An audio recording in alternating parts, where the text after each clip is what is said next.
Hola, buenas tardes a todas y todos. Como les había comentado en la nota de Classroom, hoy vamos a tener una sesión atípica, una sesión asincrónica, en la que vamos a acabar de ver algunos aspectos que tienen que ver con el capítulo 2 de Piel Negra, Máscaras Blancas de Fanon, que habíamos comenzado a ver hace 2 semanas, si no mal recuerdo, antes del día de Asueto, y que ahora por una serie de circunstancias, pues eh, vaya, no puedo compartir con ustedes en la sesión presencial, pero les dejo este video para que lo puedan ustedes consultar en el momento en que les resulte más oportuno.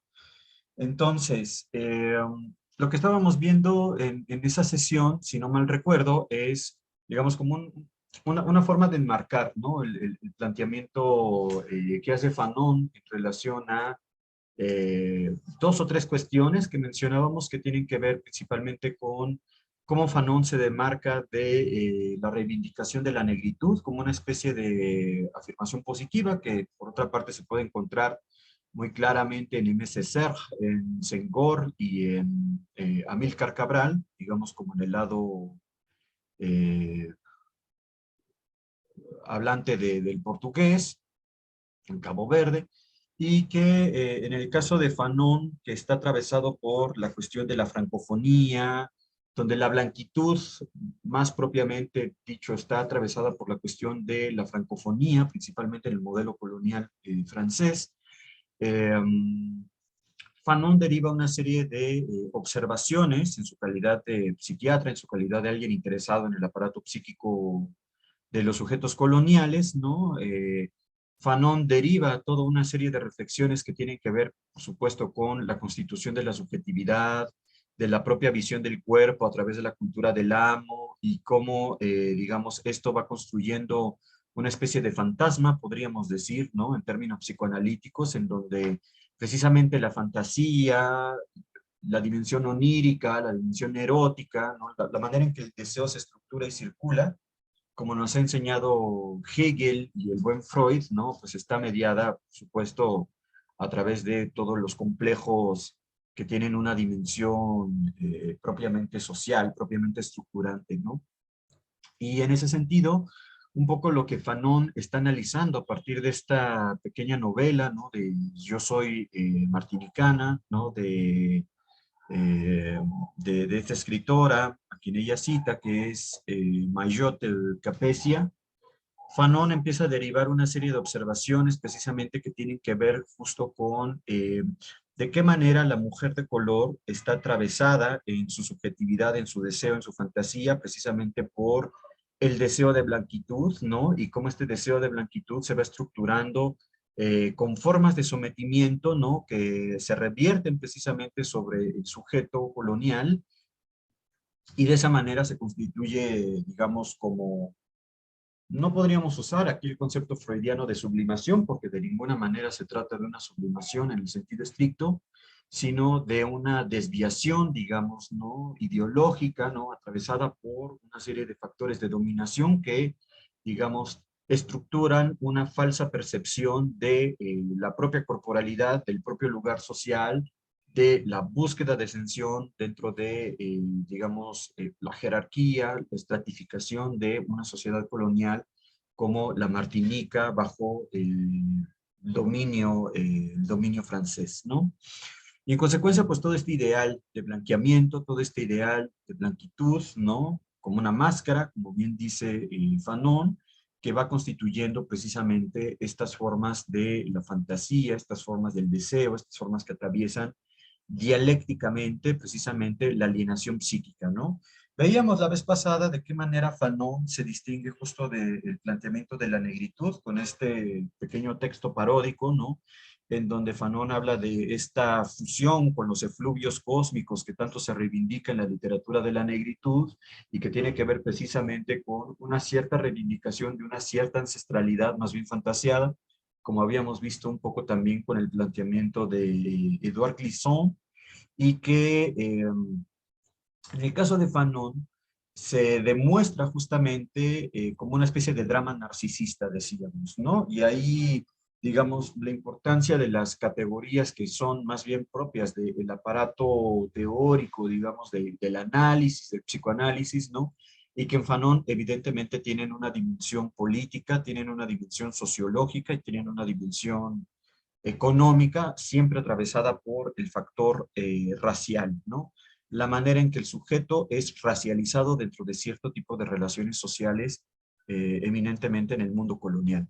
Ya Fanon había dicho en Los Condenados de la Tierra que toda sociedad colonial es una sociedad principalmente dualista, en donde se estructura una alta jerarquía en torno al ser, el ser europeo, adjetivado, y el no ser, en donde se engloban prácticamente todas las demás posiciones de sujeto.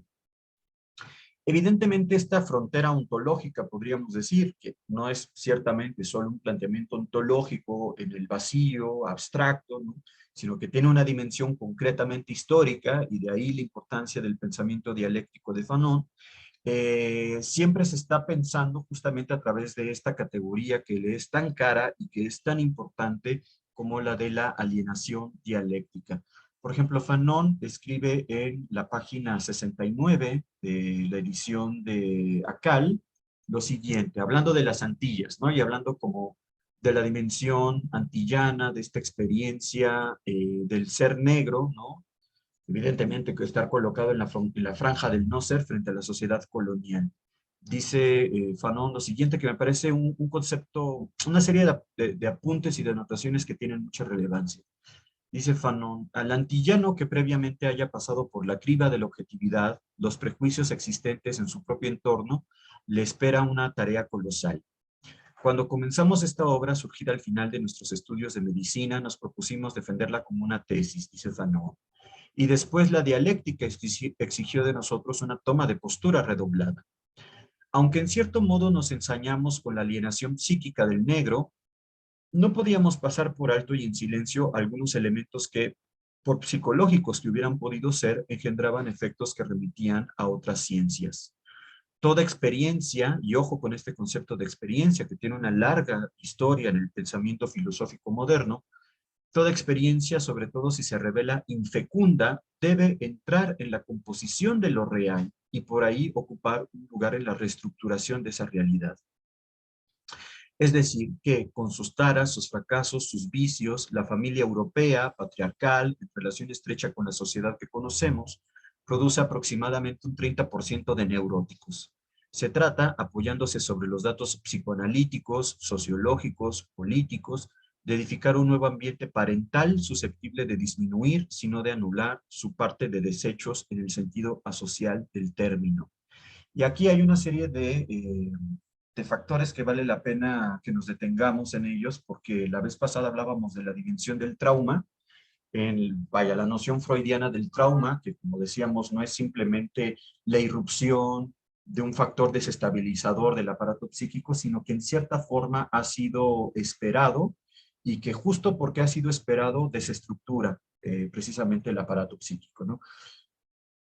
Esta dimensión como del desecho, esta dimensión como en los términos de Fanon, que me parecen bastante buenos, una experiencia que se revela infecunda, son bastante importantes porque esa es justamente la manera en que el psicoanálisis mira al aparato psíquico, ¿no? Dicho de otra manera, el psicoanálisis analiza la constitución del aparato psíquico no a partir de su funcionamiento ideal, sino a partir justamente de su mal funcionamiento. Esto es de la psicopatología de la vida cotidiana, de la manera en que lo inconsciente se manifiesta a través de formaciones específicas que tienen, por ejemplo, que ver con el chiste, el sueño, el lapsus, los actos fallidos, eh, etcétera, ¿no? Y que a través de estos mecanismos de represión, de forclusión, de desplazamiento, de condensación, van constituyendo una serie de formaciones, precisamente para decirlo en los términos de Freud, a través de los cuales se revela la dimensión sintomática, y es justamente a través del síntoma que se puede conocer, digamos, por la estructuración del aparato psíquico. Esto es, lo que es muy interesante en el planteamiento de Fanon y que evidentemente resuena con el planteamiento psicoanalítico, es que para comprender a la sociedad no bastaría con atenerse a la dimensión exclusivamente normativa, exclusivamente superyoica, exclusivamente, digamos, vigilante, consciente, ¿no? De la dimensión normativa de las prácticas sociales, sino hay que atender justamente allí donde el fallo se introduce y donde introduce un retruécano, una forma de alienación, una forma de desviación en relación a lo normativo, a la norma, y que justamente ahí se revela, digamos, la fecundidad de esta mirada que atendiendo a lo negativo es capaz de permitirnos hacer un diagnóstico, digamos, de la sociedad en general, y que evidentemente en Fanon se manifiesta, esto es, digamos, como la dimensión sumamente sugerente de Fanon, que Fanon está analizando a la sociedad colonial no solamente a partir de la estructuración económica de sus relaciones de subordinación o de sometimiento, como hará por otra parte la teoría de la dependencia latinoamericana, con toda la importancia que esto va a representar para, digamos, el pensamiento crítico de las izquierdas a lo largo de la primera mitad del siglo XX en Chile, de Chile a México, sino que en el caso de Fanon, él lo está pensando sobre todo a partir de la dimensión de la fantasía, de la dimensión del deseo. Cómo hay una economía libidinal que se pone en juego también en las sociedades coloniales. Y es precisamente esta economía libidinal la que Fanon va a intentar poner de manifiesto, porque al final del día, la blanquitud, el blanqueamiento de la raza, como se pone de manifiesto en sintagmas, en enunciados que son, digamos, afines a sociedades como la mexicana, como en América Latina, como en el Caribe, evidentemente han estado sometidas al yugo colonial, se trata también de un deseo. Hay que ver cómo funciona y de qué manera se inserta ese deseo en la economía libidinal que estructura precisamente a el aparato psíquico del sujeto colonial bajo una forma de alienación primordial, como va a decir Fanon. Esta alienación primordial es la que separa a el sujeto de su ser, la que separa, la que escinde, la que introduce una distancia, una falla ontológica en la estructuración del aparato psíquico del sujeto colonial. Tal vez esta sería la mejor manera de comprender. Por eso dice Fanon que hay que analizar a la familia europea y patriarcal a partir de sus fracasos, de sus vicios y de sus taras. Entonces, Freud habría dicho a partir de su psicopatología cotidiana, ¿no? Y es justamente en esta psicopatología cotidiana en donde se revela esta formación de la alienación psíquica del negro, como la define Fanon, y que introduce justamente la blanquitud como un deseo, digamos, de un yo ideal, ¿no? Y por eso Fanon hablará más adelante de la famosa psicología del yo, de Anna Freud, de los mecanismos de defensa del yo, frente a los cuales el yo se refugia, constituyendo una especie como de barra, una especie como de barricada entre el yo y el mundo y la disociación a la que ésta puede dar lugar, ¿no? Es en ese lugar en donde Fanon está pensando. Esto es, Fanon está analizando la estructuración de la sociedad colonial a partir de la falla estructural que produce la alienación psíquica del sujeto colonial. Es en esta falla, como si fuera una falla geológica, en donde hay que analizar la estratificación justamente del dominio colonial, ¿no? Que decíamos es un factor sumamente interesante. La manera en que Fanon está poniendo a jugar aquí, la noción de fantasma, la noción de paralaje, tal vez antes de, evidentemente mucho antes de que Slavoj Žižek introdujera como una dimensión social, ¿no? Al planteamiento psicoanalítico. Bueno, eso es un debate. Muchos dirían que ya estaba ahí el propio Lacan, pero que, digamos, eh, se ha replanteado ciertamente en un diálogo que ha enriquecido como esta discusión entre filosofía y psicoanálisis a partir de la escuela de Eslovenia, pero que eminentemente ya en el planteamiento de Fanon, en el planteamiento de la liberación, de la descolonización de Fanon, ya tenía lugar de una forma muy eminente, ¿no? Bien, va a decir Fanon, por ejemplo, en la página 70, eh,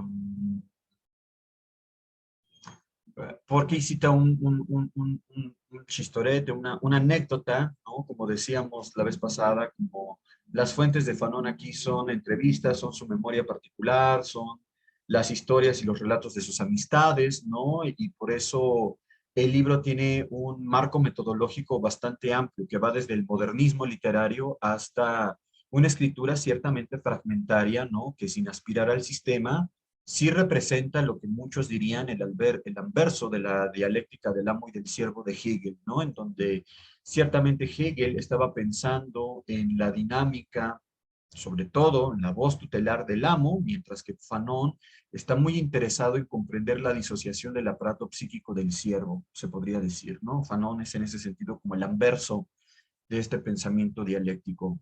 Y dice Fanon, citando esta conversación ocasional, dice, "Oh, hace poco René Etienne comentaba uno de sus chascos, y cita, mi estupor fue grande cuando siendo adolescente una amiga que me conocía se levanta rabiosa al oírme decir en una circunstancia en la que era la única palabra adecuada, tú que eres negra, yo, negra, ¿no ves que soy casi blanca? Odio a los negros apestan, son sucios, perezosos, no me hables nunca más de negros, dice la amiga, ¿no?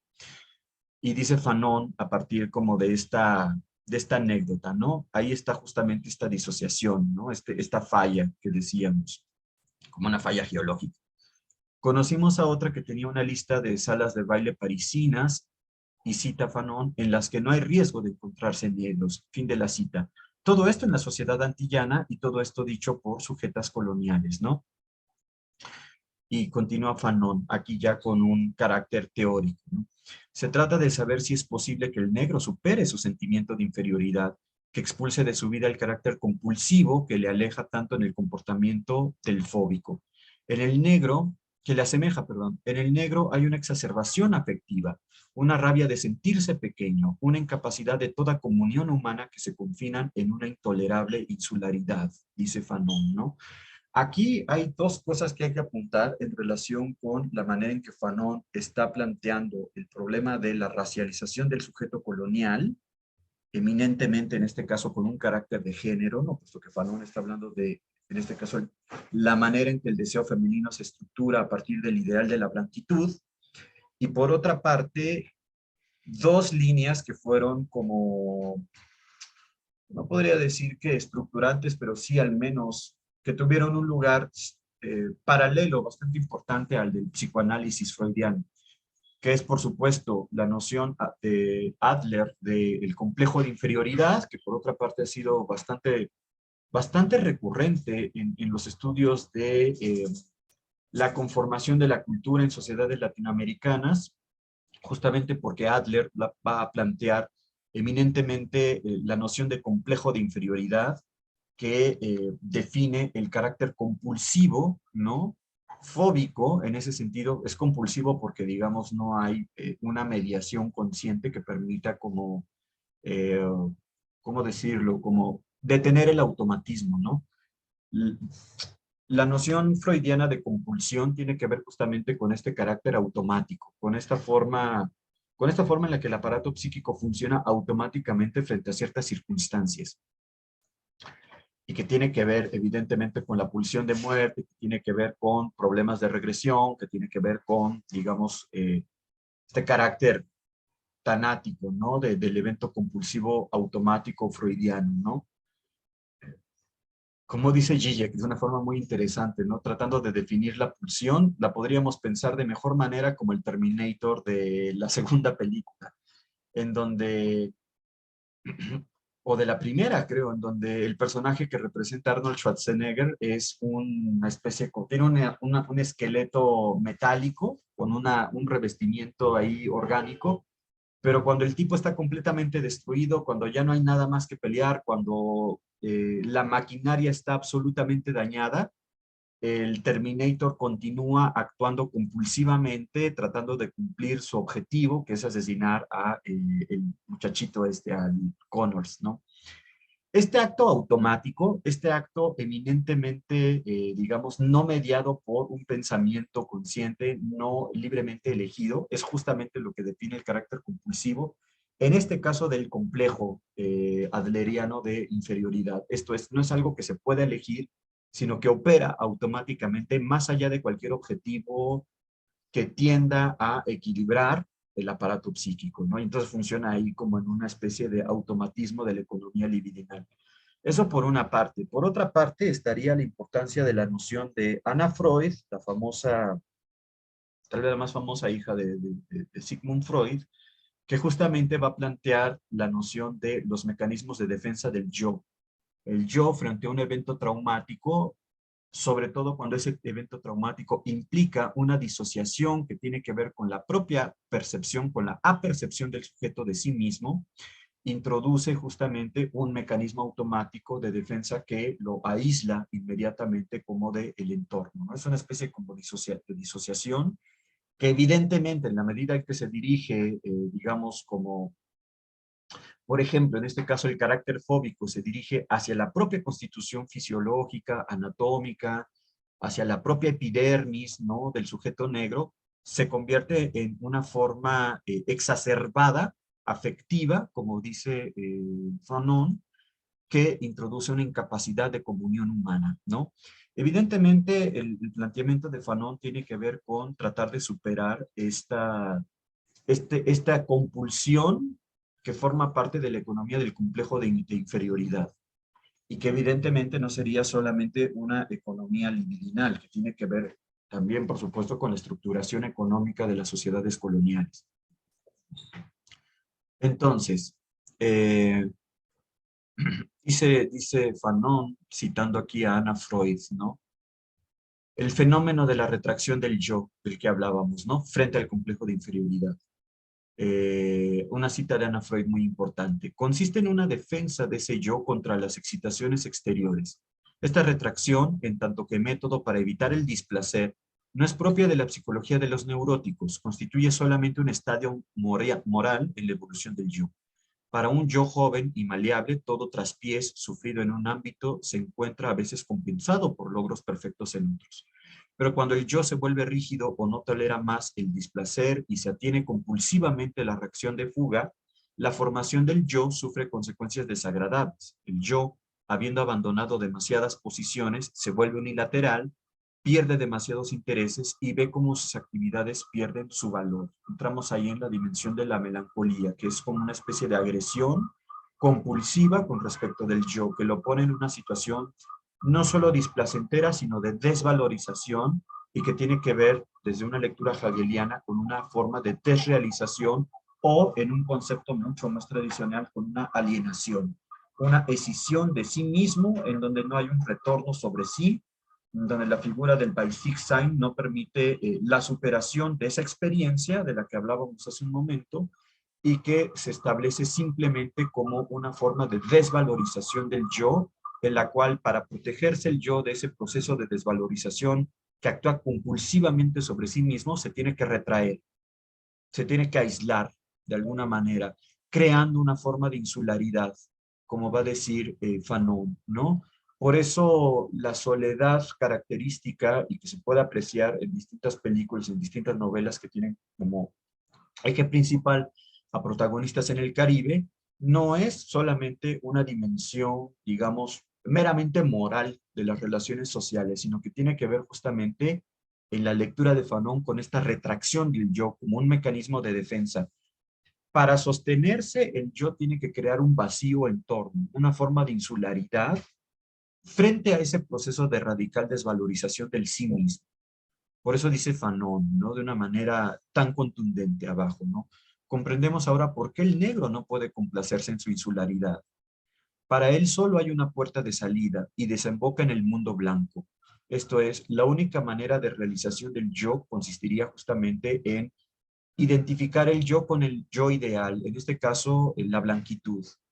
De ahí, dice Fanon, esa permanente preocupación por llamar la atención del blanco, esa inquietud por ser poderoso como el blanco, esa voluntad determinada de adquirir las propiedades de un revestimiento, es decir, la parte de ser o tener que entra en la constitución de un yo. Como decíamos hace un momento, el negro tratará de sumarse al santuario blanco por el interior. La actitud remite a la intención, dice Fanon.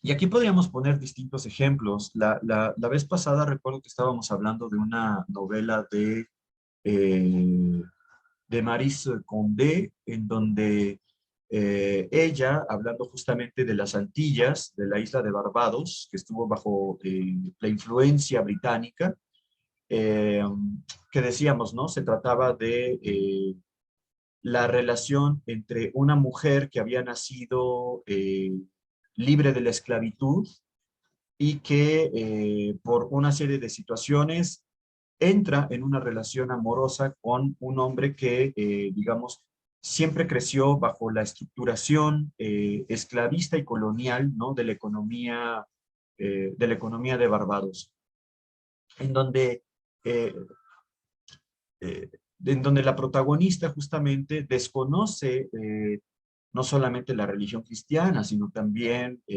la connotación política que pueden llegar a tener nociones como ama, como amo, ¿no? Que no forman parte de su vocabulario y que al aprenderlas, ¿no? Va transformando radicalmente su propia subjetividad en su relación con John Indian, que es como su pareja emocional en esta novela, y con la ama de la plantación colonial de Barbados, etcétera. Acá lo interesante del personaje de John Indian tiene que ver con cómo él en su dinámica, digamos, como subjetiva de disociación, considera que por encima de todo el negro tiene que sobrevivir. Y este es como un lema que está constantemente a lo largo de la novela. Y sobrevivir quiere decir también sobrevivir pese a todo o sobre todas las condiciones. Esto es adaptarse miméticamente a la demanda establecida por el amo en torno a lo que el negro debe de ser, ¿no? Y entonces John Indian es un personaje que de forma abyecta, evidentemente, ¿no? Trata de identificar su yo justamente con las formas de abyección exacerbadas, ¿no?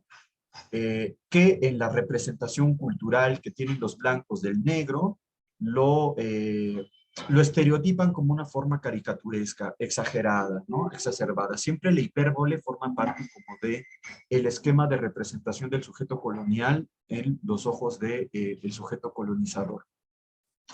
Esto es justamente, digamos, en buena medida lo que Fanon está tratando de poner de manifiesto, ¿no? Cómo este proceso de mímesis entre el yo y el yo ideal, a pesar de que sea una figura abyecta, puede tener, digamos, distintas maneras de realizarse. A la manera de John Indian, ¿no? Como un sujeto de supervivencia, o a la manera de Capadocia, ¿no? Que sería como la búsqueda de la ascensión a partir de la blanquitud dentro del sistema colonial. Fundamentalmente lo que se planteará Fanon evidentemente no tiene que ver con simplemente resarcir esta especie como de escisión que está estructurando la subjetividad del sujeto colonial y toda su dimensión fantasmática y toda la dimensión erótica. No tiene que ver justamente con la búsqueda de una reducción unaria en donde la falla se pueda como subsanar, ¿no? Como una especie de falsa reconciliación del yo con su ideal del yo, sino que en Fanon sobre todo se busca superar precisamente esa contradicción que está inherente en la conciencia del sujeto colonial, que al final del día el sujeto colonial no es otra cosa que una figura de la conciencia desdichada que trata de extrapolar el drama narcisista interior en la constitución de las relaciones sociales objetivas, pero que en la búsqueda del discurso de la liberación fanoniana no queda solamente como un proceso de revalorización de la negritud en tanto que tal, sino que tiene que ver justamente con la superación de la contradicción que no es solamente inherente a la conformación del aparato subjetivo del sujeto colonial, sino que es una contradicción objetiva en la realidad económica. Y de esa manera, lo que Fanon está planteando es una mirada dialéctica de ida y de vuelta, ¿no? La escisión, la contradicción que forma parte de las sociedades capitalistas coloniales también constituye una alienación originaria en el sujeto colonial. Lo que hay que superar es justamente la contradicción que está generando al sujeto colonial como un sujeto alienado de sí. Y no bastaría simplemente una reivindicación, una acción afirmativa para generar un proceso de realización del sujeto, ¿no?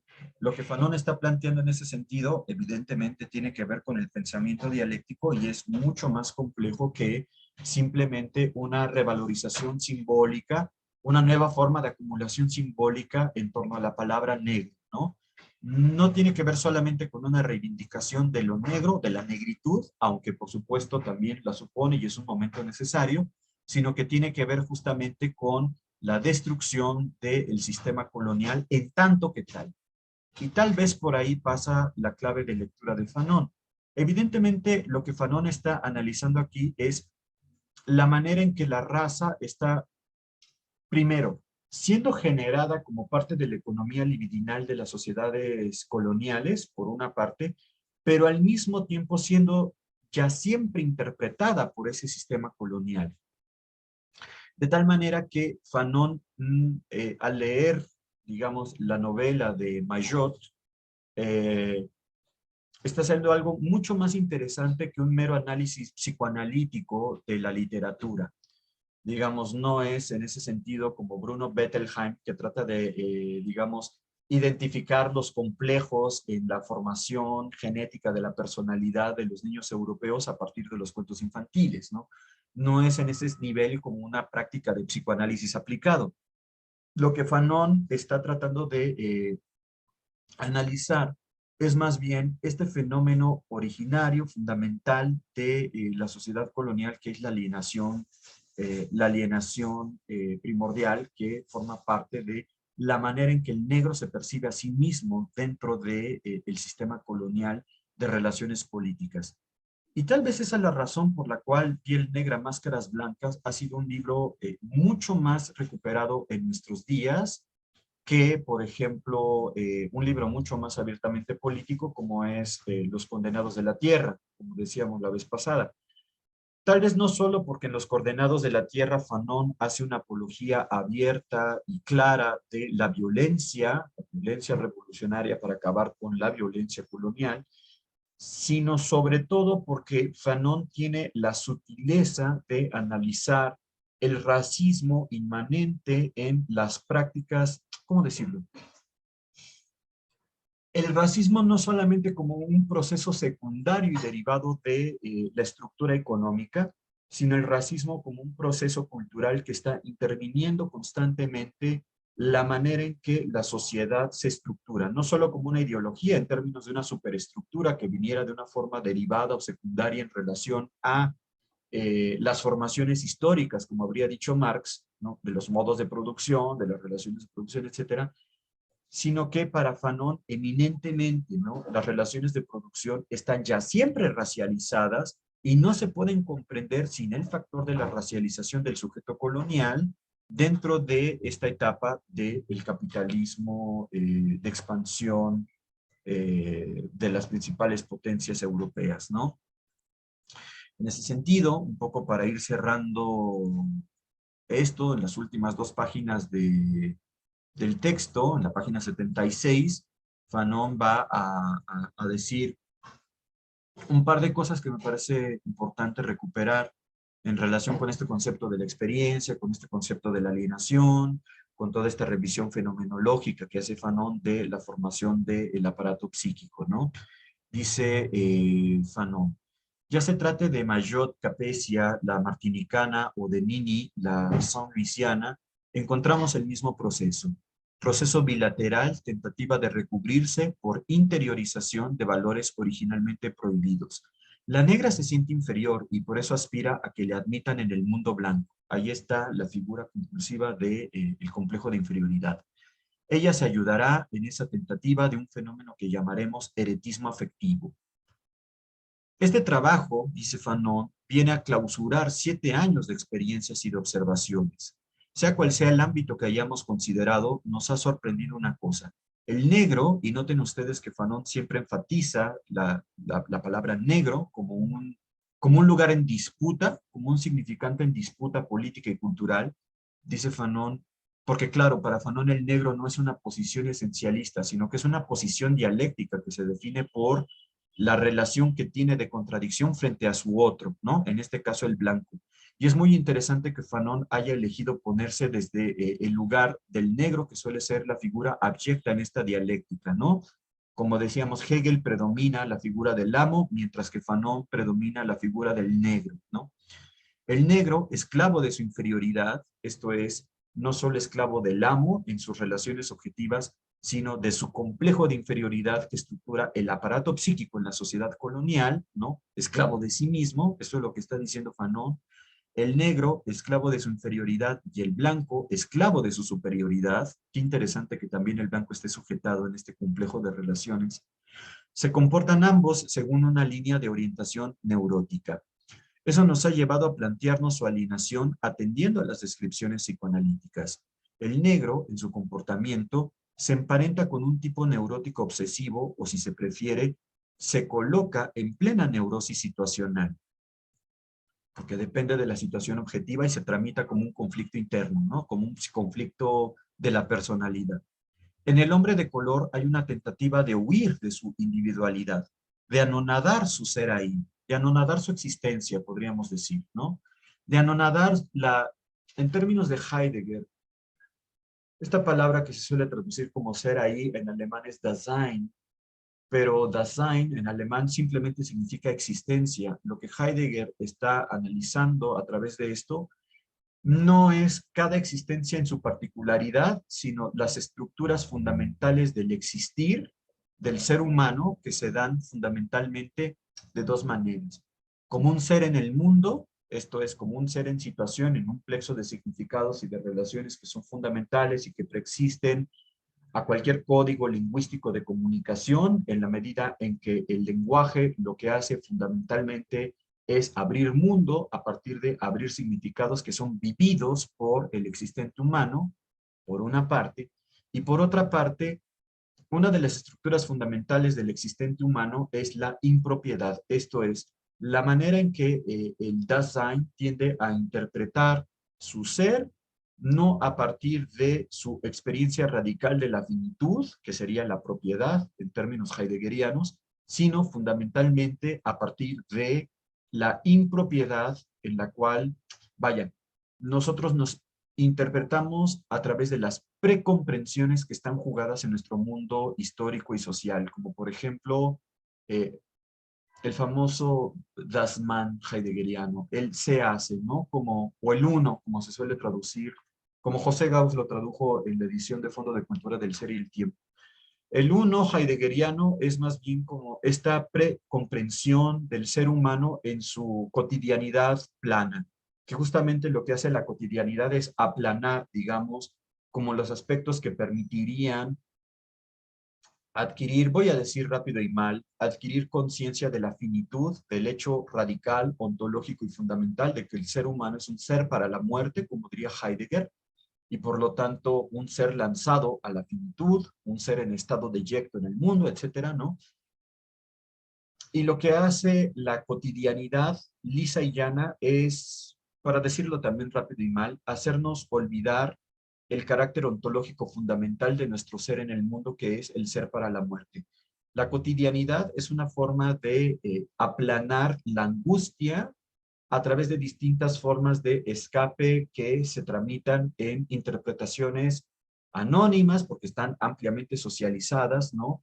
Bajo las cuales uno hace las cosas como usualmente se hacen. Este se hacen, este impersonalidad que forma parte de la palabra alemana das Man, es justamente, digamos, la manera en que el Dasein pierde su singularidad para interpretarse en este aplanamiento cotidiano de la generalidad, ¿no?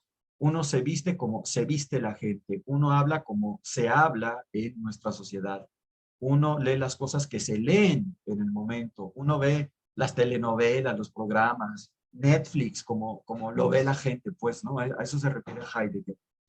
Tiene que ver con impropiedad. Solo que, contrario a la interpretación existencialista, Heidegger diría que el vivir en la impropiedad es el carácter ontológico fundamental de ese ser que somos. Mientras que el vivir, el vivir nuestra existencia con la singularidad de su relación con la muerte, lo que Heidegger llama la propiedad, sería simplemente una modificación óntica, una modificación fáctica de esta constitución ontológica de ese ser que somos, para decirlo lisa y llanamente. Yo sé que estoy empezando a hablar heideggeriano, les pido disculpas, pero bueno, esta es la mejor manera que tengo para explicar esto. Solo que acá lo interesante es que Fanon, como buen pensador dialéctico que es, no está pensando la impropiedad heideggeriana a partir de un dato ontológico de las estructuras existenciarias de ese ser ahí, sino que está interpretando la impropiedad heideggeriana como un fenómeno histórico-político que estaría mejor conceptualizado con el término marxiano de alienación. Por eso dice Fanon, cada vez que un hombre de color protesta, hay alienación. Cada vez que un hombre de color reprueba, hay alienación. Veremos más adelante, dice Fanon, que el negro inferiorizado va de la inseguridad humillante a la autoacusación resentida hasta la desesperación. Esta es la figura de la conciencia desdichada del siervo, en el sentido en que Fanon lo está planteando. Evidentemente, para Fanon se trata de superar este estatuto de la conciencia desdichada. A menudo, dice Fanon, la actitud del negro frente al blanco o frente a su congénere reproduce casi íntegramente una constelación delirante que afecta al ámbito patológico. Y ciertamente Fanon tiene mucha autoridad para hablar de esto porque en sus estadías en Argelia él atendió como psiquiatra que era a varios pacientes negros que vivían justamente patológicamente, que tramitaban patológicamente la disfuncionalidad objetiva de la sociedad colonial. Dice Fanon, como para ir cerrando, ¿no? Se nos objetará que no hay nada psicótico en los negros de los que aquí se trata. De todas formas, querríamos citar dos rasgos altamente significativos. Y aquí pone Fanon un caso clínico que él atendió. Hace unos años conocimos a un negro estudiante de medicina. Tenía la impresión infernal de no ser apreciado según su valor, no en el plano universitario, sino, decía él, humanamente. Tenía la impresión infernal, y destacamos este adjetivo infernal, de que nunca llegaría a ser reconocido, ojo con este concepto de reconocido tan hegeliano, eh, de que nunca llegaría a ser reconocido en tanto que semejante por los blancos y en tanto que médico por los enfermos europeos. En esos momentos de intuición delirante, en los momentos fecundos de la psicosis, se emborrachaba. Y entonces un día se alistó en el ejército como médico auxiliar y añadía a él, por nada del mundo aceptaría ir a las colonias o ser adscrito a una unidad colonial. Quería tener blancos a sus órdenes. Era un jefe. Como tal debía ser temido o respetado. Es de hecho lo que quería, lo que buscaba, llevar a los blancos a tener con él una actitud de negro. Así se vengaba del imago que le había obsesionado todo el tiempo, el negro temeroso, tembloroso, humillado ante el señor blanco. Esto es evidentemente un caso patológico, diría Fanon, porque no se trata de resarcir objetivamente una situación en la que previamente nuestros lugares sociales están ya interpretados, sino que es una manera en la cual el sujeto, a través de la psicosis, se venga del imago que lo ha obsesionado como un objeto fóbico, esto es la imagen del negro que se le ha impuesto idealmente en la sociedad colonial, y dirige contra la imagen del negro toda toda su ira, toda esta potencia negativa, ¿no? Con la cual quiere invertir simplemente la relación de los papeles entre el negro y el blanco, hacer a los blancos lo que los blancos le hacen a los negros, sin superar la contradicción que dialécticamente está implicada y que lo pone en una posición de abyección, ¿no? Esta sería, digamos, como un poco el problema que Fanon ve en este sentido de que no bastaría con invertir la polaridad de los términos para simplemente desmantelar la situación colonial, sino que hay que superarla dialécticamente a partir de la transformación radical de la sociedad colonial en una sociedad, eh, no bastaría con decir no colonial, porque evidentemente esta no tiene ninguna verdad positiva, sino fundamentalmente a partir de la superación del complejo de inferioridad, que tiene que ver con el narcisismo primario del que hablábamos. En este sujeto psicótico lo que se está jugando es una fantasía paranoide de carácter narcisista, evidentemente, en la cual él está cargando la negatividad de su valoración moral en el blanco, al tratar al blanco como un negro, sin cambiar la situación del negro en esta economía de intercambios y de permutaciones, ¿no? Esto es un poco lo que Fanon estaría poniendo de manifiesto en la formación patológica de los sujetos coloniales, como en este caso que, digamos, es un caso clínico, ¿no? Por eso Fanon va a concluir en este capítulo retomando a tres autores que son muy importantes, ¿no? Anticipamos y ya hemos percibido que la psicología caracteriológica de Adler nos ayudará a comprender la concepción del mundo del hombre de color. Como el negro es un antiguo esclavo, también recurriremos a Hegel y para terminar, Freud podría contribuir a nuestro estudio. Entonces ahí tenemos una trilogía que ciertamente no ha sido solo empleada por Fanon. Es muy interesante, por ejemplo, que en México el filósofo vitalista Samuel Ramos haya hecho uso de los textos de Adler para hablar del complejo de inferioridad del mexicano y, digamos, toda la retórica que tiene que ver con las máscaras frente a la piel morena o frente a la piel blanca, ¿no? Se han conformado como en un cierto tópico que ha construido una, no sé cómo llamarla, eh, una, no quisiera decir un canon, porque tampoco es que se trate como del canon a lo Harold Bloom, ¿no? Que todos son blancos, Shakespeare y compañía, ¿no? Sino que ha conformado una tradición de lectura crítica, ¿no? De la subjetividad de las sociedades y los individuos con un pasado colonial, ¿no? Fundamentalmente tal vez es eso. Sería muy interesante ver, ¿no? De qué manera estos registros de lectura estuvieron, en el caso de México, muy relacionados con el surgimiento y repunte de la fenomenología y sobre todo con el estudio de como estas formaciones del complejo de inferioridad mexicano, que hasta cierto punto se han vuelto un tópico, que por otra parte habría que cuestionar, pero que en el caso de Fanon, ¿no? Eh, ciertamente tienen un potencial que apunta a una, pues no diría yo una filosofía, pero sí a una praxis y una teoría de la descolonización y por la cual fundamentalmente Fanon es un autor sumamente reconocido, no solamente en el Caribe francófono, sino como uno de los pensadores más importantes del siglo XX en nuestros días, ¿no?